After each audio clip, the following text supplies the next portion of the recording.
Hello সুপ্রিয় শিক্ষার্থী বন্ধুরা, অনেক অপেক্ষার পরে তোমরা নবম শ্রেণী ইসলাম শিক্ষার প্রশ্ন তোমাদের সামনে নিয়ে আসলাম। এটার উত্তর সহ আমি বরাবরের মতোই শুধু প্রশ্নের কোনো ভিডিও মেক করি না, অনেকেই ফেক ভিডিও মেক করে, যেটা তো আমি করতে অভ্যস্ত না। আসলে ইসলাম শিক্ষার আজকের আমরা প্রশ্নটা দেখবো। চলো প্রথমে প্রশ্নও দেখবো এবং উত্তরও দেখবো, কোনো হতাশার কোনো কারণ নেই। ঠিক আছে, আজকে আমরা যে উত্তরটি নিয়ে কথা বলবো সেটা হচ্ছে ইসলাম শিক্ষা প্রশ্নের কাজ 1 এবং 2 এই ভিডিওতে থাকবে।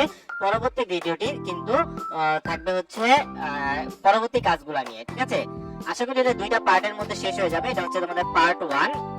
তো আমি আশা করব এই ভিডিও যতজন ক্লিক করবা তাদের অবশ্যই অবশ্যই অনেক অনেক বেশি উপকার হবে, এবং উপকার হওয়ার সাথে সাথে আমি আশা করব তোমরা আমার উপকার স্বরূপ, কৃতজ্ঞতা স্বরূপ তোমরা চ্যানেলটিকে সাবস্ক্রাইব করবা। যতজন ভিডিওটি দেখবা ততজনই চ্যানেলটিকে সাবস্ক্রাইব করবা এবং ভিডিওটিতে লাইক করে দিবা, এবং ভিডিওটি কেমন লাগবে সেটাও কিন্তু বলে দিবা। বরাবরের মধ্যে আমি তোমাদের সাথে আছি, তোমাদের জেল মাহমুদ স্যার, তোমাদের একমাত্র শিক্ষা বন্ধু। চলো আমরা দেখে আসি আজকের এই ভিডিওটি। আর আমাদের ফেসবুক গ্রুপ ও টেলিগ্রাম চ্যানেলের লিংক কিন্তু এখানে দেয়া থাকবে। আর আচ্ছা, কমেন্ট সেকশনে গেলেই তোমরা এই লিংকগুলো পেয়ে যাবে। হ্যাঁ, দেখো এটা হচ্ছে তোমাদের প্রশ্ন, আমি একটু জুম করে দেখাই। এটা হচ্ছে নবম শ্রেণীর প্রশ্ন। এখানে সমস্যা ও চ্যালেঞ্জ অনুসন্ধান করতে বলছে। এখানে কিছু আমি যা খুঁজে পেলাম এবং প্রথম বন্ধু যা খুঁজে পেল, এই দুইটা তোমাদের থাকবে।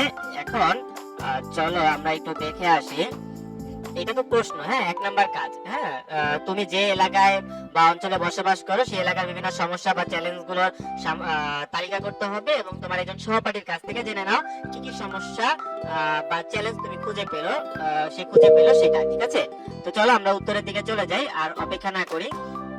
কাজ 1 এর যে উত্তরটা তোমাদের বলেছিলাম, এই যে দেখো, আমি যা খুঁজে পেলাম এবং আমার প্রথম বন্ধু যা খুঁজে পেলো, সেটা এখানে লেখা আছে। দুইটা ছকের মধ্যে করতে হবে।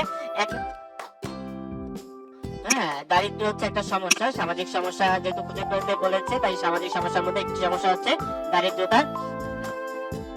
অনেক পরিবার পর্যাপ্ত আয় করতে পারে না এবং মৌলিক চাহিদা পূরণ করতে কিন্তু সমস্যা হয়। আর আমার প্রথম বন্ধু খুঁজে পেল দারিদ্র্যের মধ্যে অনেক মানুষ পর্যাপ্ত আয় করতে পারছে না। ঠিক আছে, 2 নম্বরে দেখো শিক্ষার অভাব, অনেক শিশু সঠিক শিক্ষার সুযোগ থেকে বঞ্চিত, এটা আমি খুঁজে পেলাম, এবং আমার বন্ধু ঠিক একইভাবে সেই সমস্যাটি কি খুঁজে পেল, এই সমস্যার মধ্যে পেল শিশু এবং যুবকরা ভালো মানের শিক্ষার সুযোগ পাচ্ছে না। এটা এক ধরনের অভাব কিন্তু। ঠিক আছে, আচ্ছা, তারপরে 3 নম্বর আমি যে সমস্যাটি পেয়েছি স্বাস্থ্য সেবা, আমরা দুইজনই স্বাস্থ্য সেবা নিয়েছি। স্বাস্থ্য সেবার মধ্যে আমি কি সমস্যা খুঁজে পেলাম, পর্যাপ্ত স্বাস্থ্য সেবা এবং সেবা প্রাপ্তি কঠিন, আর ভালো মানের স্বাস্থ্য সেবা পাওয়া কঠিন, সেটা আমার বন্ধু খুঁজে পেয়েছে। এবং মাদকাসক্তির মধ্যে আমি খুঁজে পেলাম হচ্ছে যুব সমাজের মধ্যে মাদকাসক্তি বেড়ে চলেছে, এবং আমার বন্ধু খুঁজে পেল যুব সমাজে মাদকের প্রবণতা বাড়ছে। তারপরে দেখো নারীর নিরাপত্তা, নারীর প্রতি সহিংসতা এবং নিরাপত্তার অভাব। নারীর নিরাপত্তায় আমার বন্ধু খুঁজে পেয়েছে নারীরা সুরক্ষিত বোধ করে না। পরিবেশ দূষণ, বায়ু এবং পানি এবং মাটি দূষণের হার এবং পরিবেশ দূষণ আমার বন্ধু খুঁজে পেয়েছে প্লাস্টিক এবং অন্যান্য বজ্র পদার্থের দূষণ। আবার বেকারত্ব, দেখো যুব সমাজে বেকারত্বের হার বেশি এবং বেকারত্ব অনেক যুবক কর্মহীন আছে, এটা হচ্ছে আমার বন্ধু খুঁজে পেয়েছে। এই হচ্ছে তোমাদের কাজ 1 এর উত্তর। প্রিয় শিক্ষার্থীরা, তোমরা যদি এই যে এই ভিডিওটিতে আমি যে জিনিসগুলো দেখাচ্ছি তোমরা তো এটা নোট করবাই। হ্যাঁ, তোমরা যদি পিডিএফ চাও তাহলে আমি হয়তো বা রাতে 10টার দিকে তোমাদেরকে পিডিএফ দিয়ে দিতে পারবো, কিন্তু পিডিএফ দেওয়ার জন্য একটা শর্ত আছে। চলো দেখে আসি। আচ্ছা, দেখো কিভাবে তোমরা পেতে পারো। আমাদের এই একটা ফেসবুক পেজ তোমাদের এই ভিডিও ডেসক্রিপশন বক্সে একটা ফেসবুক পেজ দেওয়া হবে। সেই পেজটা তুমি লাইক ও ফলো দিয়ে তুমি সেই পেজে মেসেজ করবা। সেই পেজে মেসেজ করলে যারা যারা মেসেজ করবে তাদেরকে ইন্ডিভিজুয়ালি পিডিএফটা সেন্ড করে দেওয়া হবে। ওকে, তাহলে এই কাজটা তোমরা করবা। আর হচ্ছে তোমরা আপাতত তোমরা লিখতে পারো, 10টা বন্ধ তোমরা করে ফেলো এগুলো। হ্যাঁ, প্রিয় শিক্ষার্থীরা, আমরা কাজ 2 নম্বরের প্রশ্নটা যদি একটু দেখে আসি। দেখো, সমাধানযোগ্য সমস্যা নির্বাচন ও পরিবার পরিকল্পনা প্রণয়ন। এখানে দিয়েছে সামাজিক গুরুত্ব এবং ধর্মীয় গুরুত্বের উপর বিবেচনা করে আমরা একটা সমস্যা নির্বাচন করব। দেখো, তোমার এলাকার বিভিন্ন সামাজিক সমস্যা খুঁজে পেয়েছো। এবার 4 জন সহপাঠী আলোচনা করে কাজ 1 এ একটা সমস্যা নির্বাচন করি। দেখো, এখানে কাজ 2 এ নির্বাচিত সমস্যা ও পরিকল্পনা। নির্বাচিত সমস্যাটি হচ্ছে শিক্ষার অভাব। ঠিক আছে, একটা হচ্ছে শিক্ষার অভাব। আমরা যদি এখানে দেখি যে শিক্ষার অভাব, এই সমস্যাটা নিয়েছিলাম, সেই সমস্যাটি আমরা এখানে লিখেছি, এবং সমস্যাটি নির্বাচনের পক্ষে যুক্তি। আমরা দুইটা দেখো, সামাজিক গুরুত্ব এবং হচ্ছে ধর্মীয় গুরুত্ব, আমরা এই দুইটার উপর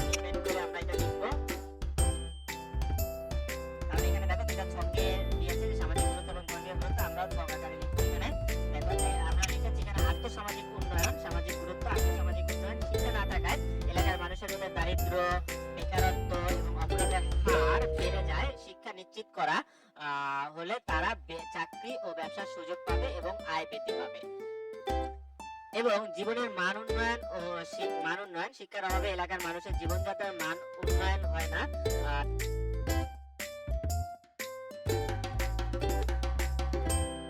সচেতনতা হতে সাহায্য করবে, সামাজিকভাবে সচেতন হতে সাহায্য করবে। এটা হচ্ছে আমাদের সামাজিক গুরুত্ব। ধর্মীয় গুরুত্ব কি?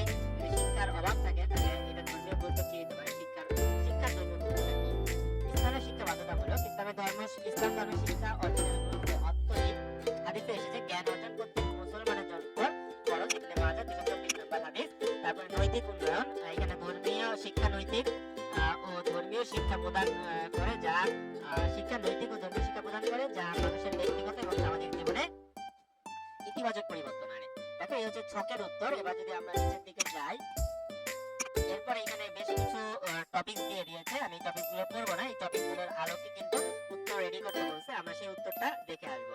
দেখো নির্বাচিত সমস্যা ও চ্যালেঞ্জের নাম এবং সমাধানের উদ্দেশ্য আমরা যদি দেখে আসি, দেখো পরিকল্পনা এখানে লিখে নিবা নির্বাচিত সমস্যা ও চ্যালেঞ্জের নাম। দেখো নির্বাচিত সমস্যা ও চ্যালেঞ্জের নাম, শিক্ষার অভাব। তারপর এটা যদি আমি একটু আন্ডারলাইন করে দেই, সমস্যা বা চ্যালেঞ্জটি সমাধানের উদ্দেশ্য এলাকার শিশু ও যুবকদের জন্য মানসম্মত শিক্ষা নিশ্চিত করা এবং শিক্ষা প্রদানের মাধ্যমে জীবনের মান উন্নয়ন ও আর্থসামাজিক উন্নয়নে সহায়তা করা। এই দুইটা উদ্দেশ্য নিয়ে আমরা এই পরিকল্পনাটা সাজিয়েছি এবং আমাদের সেটা সময় লাগবে কতদিন? সময় লাগবে হচ্ছে 6 মাস। আচ্ছা, তারপর আমরা যদি দেখি কার কার সহায়তা প্রয়োজন এবং স্ব দায়িত্ব বর্ণন। কার কার সহায়তা প্রয়োজন সেটা এখানে আমরা সলভ করেছি। দেখো শিক্ষক, আমাদের এই সমস্যাটা সমাধান করার জন্য কার কার সহায়তা প্রয়োজন? ফার্স্ট অফ অল আমাদের শিক্ষকের সহায়তা দরকার। স্থানীয় মসজিদ, মাদ্রাসা এবং স্কুলের শিক্ষকরা আমাদের সহায়তা করতে পারেন। স্বেচ্ছাসেবক, এলাকার যুবক এবং ছাত্রছাত্রী যারা স্বেচ্ছাসেবক হিসেবে কাজ করতে আগ্রহী। অভিভাবক, এলাকার অভিভাবক যারা তাদের সন্তানের শিক্ষা গ্রহণে উৎসাহিত করবেন এবং স্ব দায়িত্ব বর্ণন।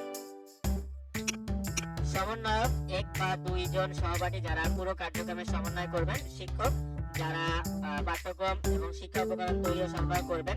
দায়িত্ব বন্টন আর কি। স্বেচ্ছাসেবক, যারা শিক্ষার্থীদের সহায়তা ও শিক্ষা প্রদান করবেন, প্রশিক্ষণ দেবেন, তাদেরকে আবার দায়িত্ব বন্টন করে দেবেন। এবং অভিভাবক, যারা তাদের সন্তানদের নিয়মিত স্কুলে পাঠাবেন এবং তাদের উদ্দেশ্য তাদের পড়াশোনার প্রতি মনোযোগ দেবেন, এটা হচ্ছে তাদের দায়িত্ব।